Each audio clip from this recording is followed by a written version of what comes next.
Bonjour, bienvenue dans cette vidéo où nous allons faire un petit voyage culturel vers l'Australie. Donc ça c'est un guide que j'ai récupéré en boîte à livres il y a quelques semaines.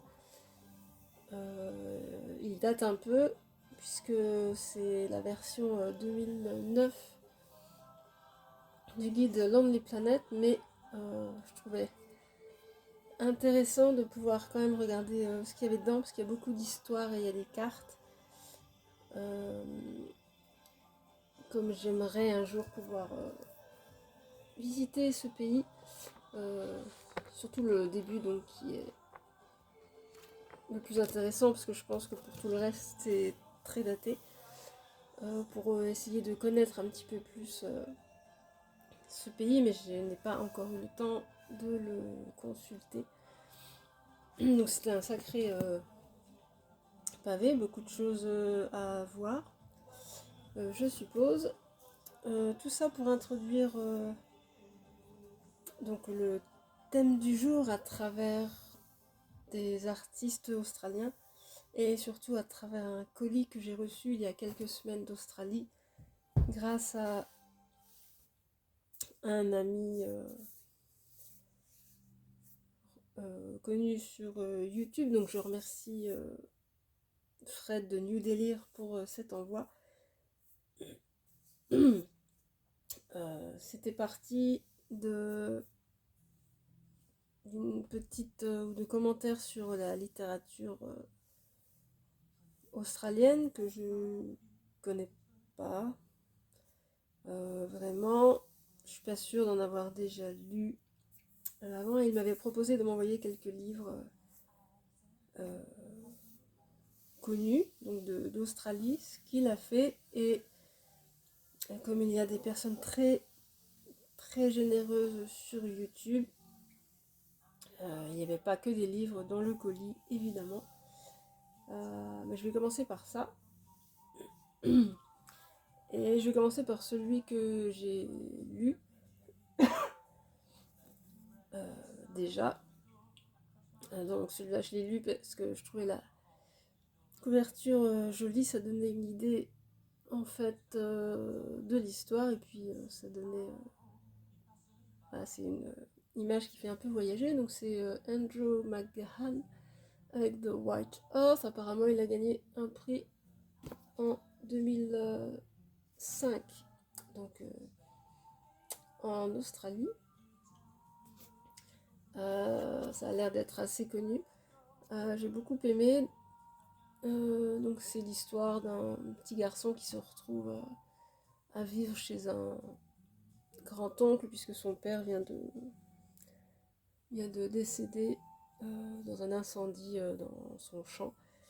Euh, et il va atterrir dans une famille, enfin chez ce grand-oncle un petit peu, un petit peu bizarre.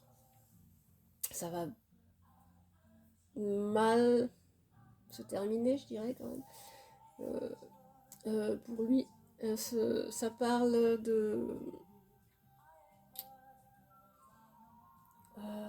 des grands espaces quand même, des grands espaces australiens. Ça parle des aborigènes aussi, puisqu'il est question à l'époque de l'histoire d'une loi qui devait permettre aux aborigènes de récupérer certaines de leurs terres, si j'ai bien tout compris. Euh, Parce que ça se passe dans les années 90 de mémoire. Euh, et enfin, il n'y a pas d'aborigène dans l'histoire, mais ça, c'est en fond. Euh, Ça me fait penser à. Ça m'a pas mal fait penser à la littérature américaine en fait. Sûrement pour justement ces grands espaces. Peu de gens qui habitent dans ces régions et enfin ouais, je pense au sud des États-Unis par exemple. Mais un petit côté gothique aussi, puisque donc le garçon atterrit dans une vieille maison un peu décrépite. Donc il y avait aussi cet aspect-là. gothique que j'ai bien aimé. Donc, première lecture en australien. Donc, il y avait certains mots difficiles à comprendre, puisque difficiles à faire traduire, pas à trouver en traduction, mais ça n'empêche pas la lecture. C'était plutôt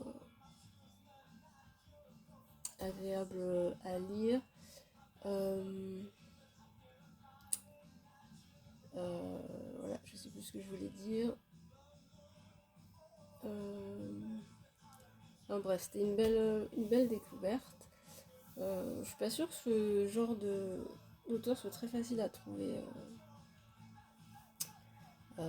par ici. Donc ça, c'est le seul que j'ai lu pour l'instant. Les autres, je les lirai plus tard. Je vais pas enchaîner, mais donc il y avait aussi donc ce Cloud Street de Tim Winton. Apparemment, il a aussi. C'était un best-seller, pardon, aussi. Et je crois que celui-là, il est étudié dans les lycées, il me semble.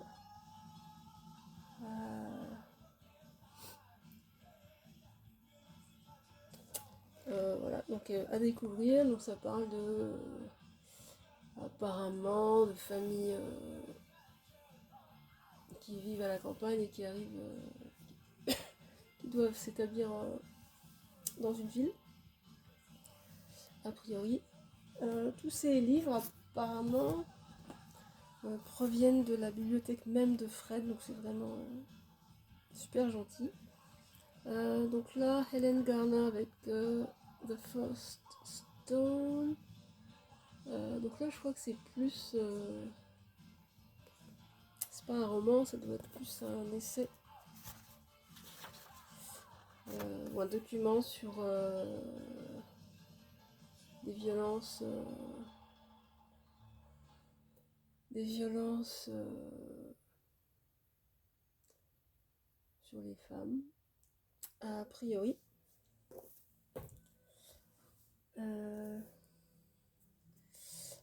Un autre roman à la couverture intrigante. Alors c'est David Ballantyne avec Sydney Bridge Upside Down.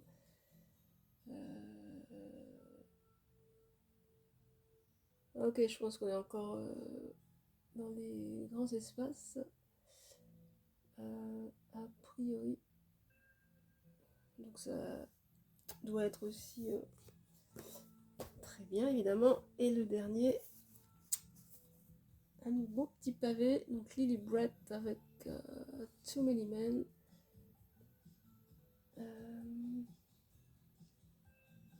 Donc sur une femme qui est écrivaine publique apparemment. Ça parle d'Auschwitz aussi. Donc ça parle aussi donc de Seconde Guerre mondiale. Donc aussi très hâte de les découvrir, mais comme je dis, j'enchaîne pas forcément tous les livres que je lis en anglais, je change entre temps.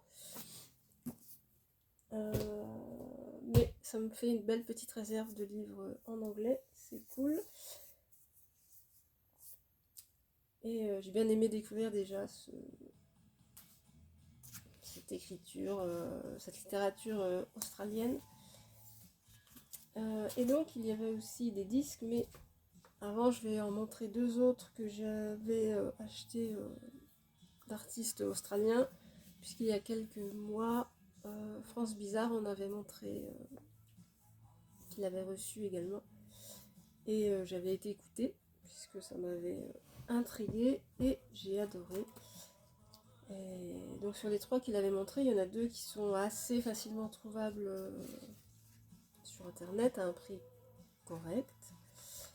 Donc le premier que j'avais pu trouver et que Fred a déjà montré, je pense, c'est cet album de Kankawa Nagara avec Will Marney, je sais pas trop comment on dit, avec cette belle pochette. Donc c'est cette dame ici à la guitare. Donc là il y a toute son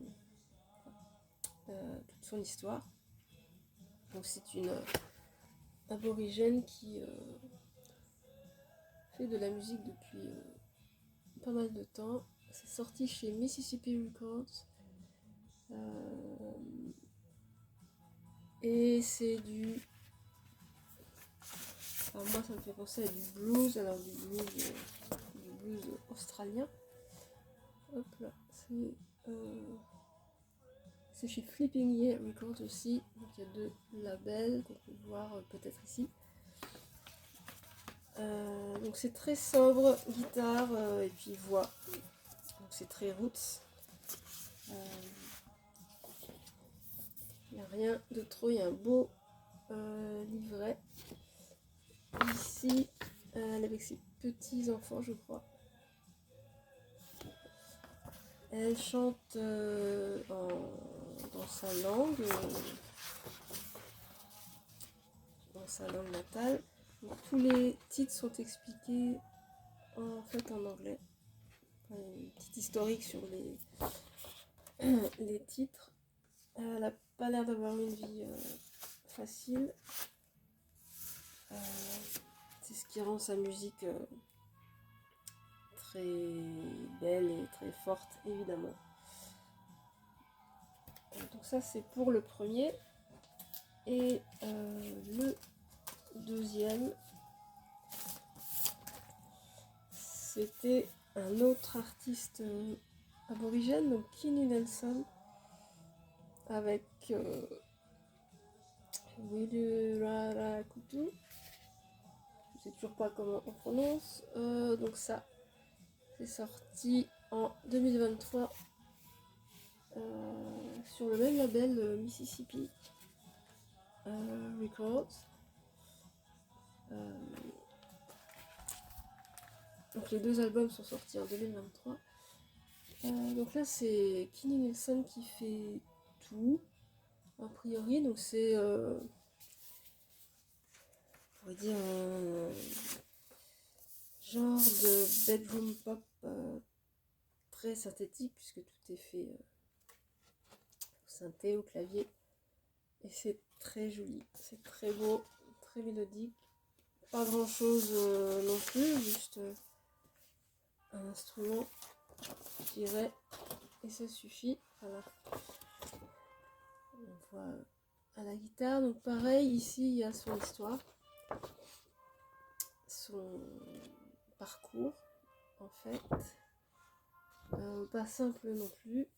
Les textes sont traduits en anglais, enfin, sont expliqués en anglais, puis sont aussi chantés dans sa langue natale.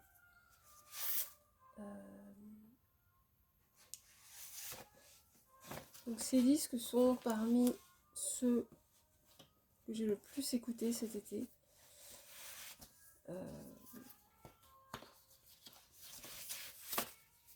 Et celui-là est vraiment une très belle découverte, j'aime beaucoup. Il a beaucoup tourné à la maison. Donc ça c'est ce que j'avais trouvé par moi-même, et puis Fred m'a offert d'autres disques puisqu'il a su que j'avais aimé cet album, et donc il m'a envoyé ce 45 tours qui est par contre introuvable par ici, donc toujours de Kenny Nelson, qui est sorti cette année en 2025, donc 2 titres dans la même lignée que l'album chez Efficient Space, et c'est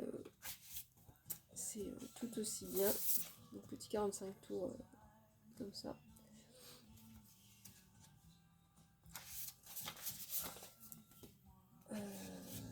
On aime beaucoup ici.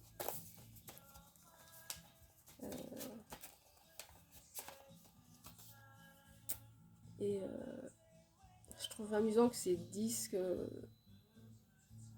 se retrouve à l'autre bout du monde. Je suis pas sûre que Kenny Nelson se rende compte que des gens à l'autre bout de la planète kiffent sa musique. Je pense que ça lui ferait plaisir.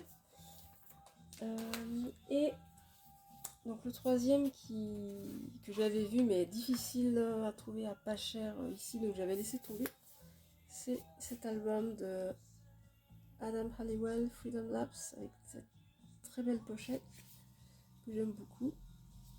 Donc je l'ai aussi beaucoup écouté cet été en dématérialisé. Donc 2023 aussi, chez Elations Recordings. Donc c'est à nouveau l'artiste qui fait tout ou presque sauf de la trompette. Donc ça a été enregistré en 2020 au Mexique, je crois, de mémoire. Donc là c'est un album instrumental qui fait beaucoup penser à la musique de John Hassell, surtout le premier titre, qui est vraiment très beau, qui est Memory Gold. Donc là, pareil, tout est, enfin la conception de l'album est expliquée sur cette petite feuille. Donc un peu ambiant, pas toujours, mais assez, mais l'album reste super doux. Un bel album instrumental. Et donc un dernier disque qui avait dû être montré sur sa chaîne, je pense, mais je ne sais plus. Très belle pochette, encore une fois. Donc c'est Toki avec Wire All, un groupe de Melbourne apparemment.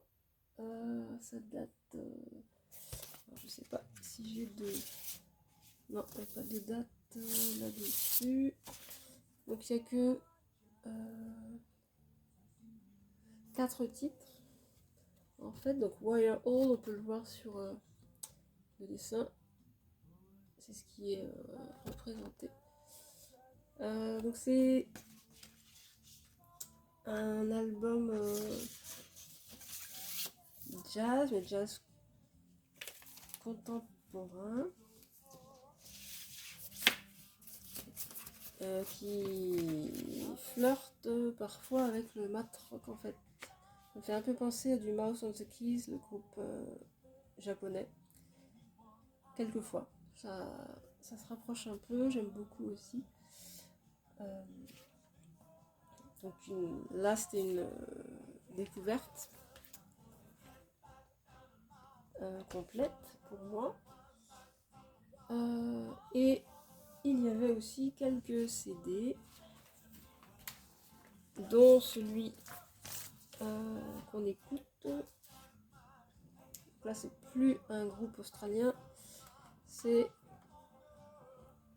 The Pale Fountains avec cet album connu qui est culte, je pense, Pacific Street de 1984. Donc là c'est un groupe de Liverpool. Alors quand on voit la pochette, on pourrait s'attendre à une musique assez rock et assez péchue, et pas du tout, puisqu'on est en pleine pop britannique typique des années 80, ce que j'aime beaucoup. Et j'avais pas cet album, donc ça tombe très bien. Donc c'est Michael Head qui fait toujours de la musique, qui a continué après avec un autre groupe et tout seul ensuite. Et il y a aussi Andy Diagram que je connais pour ses expérimentations à la trompette plus tard. Donc un très joli album de pop comme on n'en fait plus, évidemment. Il y avait aussi cette fois une artiste australienne que je ne connaissais pas. Une jeune artiste qui s'appelle Perla Del Forno, qui est peut-être de Melbourne, parce que je crois que c'était enregistré à Melbourne. Donc c'est You Know What It's Like, un mini-album. Donc là, voilà. Qui fait un peu penser à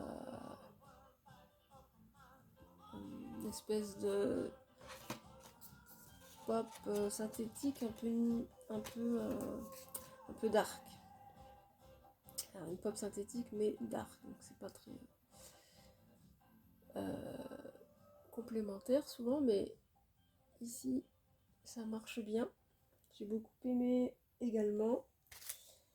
Et pour finir, un album que je connaissais mais que je n'avais pas. Peut-être le meilleur album de Julia Holter, Have You in My Wilderness, c'est chez Domino, ça date de 2010 je crois, pardon, 2015, qui a eu son petit succès dans le monde indé à l'époque. Un très bel album de pop un peu sophistiqué, un petit peu arty quand même, mais très bien. Ça faisait longtemps que je l'avais pas écouté en fait, et c'était sympa de pouvoir le faire. Donc des petites photos. Elle a sorti d'autres albums depuis, mais enfin celui-là ils sont plus connus, donc il y a les paroles ici. Tac.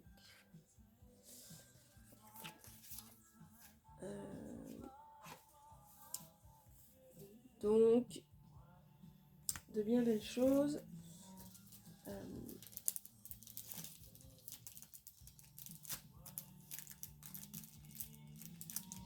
Merci à New Delhi pour tout ça. Et je vous dis à bientôt. Salut!